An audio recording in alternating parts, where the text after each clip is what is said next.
In today's video, I'm going to teach you how to create a folder, upload a file, and share a folder or file using Dropbox. Let's start from the very beginning with creating a new folder. First, you'll need to navigate to your Dropbox homepage. Once you're there, right at the top under the search bar, you'll notice a button that says plus create. Click on that and a drop-down menu will appear. From this menu, you'll want to select folder. This is where you can start organizing your content more effectively.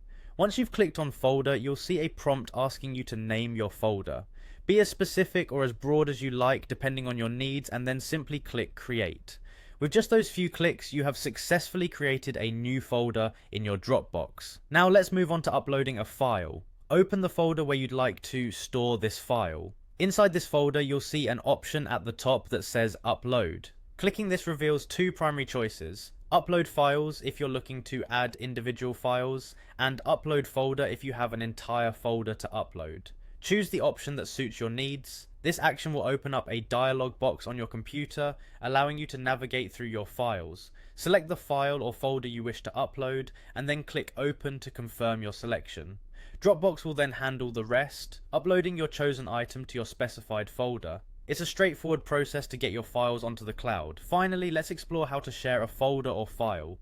Hover your mouse over the item you wish to share, and on the right side you'll see a share icon. Click on this icon and it will bring up a sharing menu. This menu allows you to add people directly by entering their email addresses, names, or groups. If you'd like, you can also include a personal message to provide context or instructions. Before you hit share, decide on the permissions you'd like to grant. You can give them editing capabilities, letting them view, comment, and edit, or you can restrict them just to viewing and commenting. Once you've made your choices, click share, and your file or folder is now accessible to those people. For an alternative method, you can create a shared link. This is great if you want to easily send files to someone who doesn't use Dropbox. Just click on copy link and then paste it into an email, text, or any other form of communication.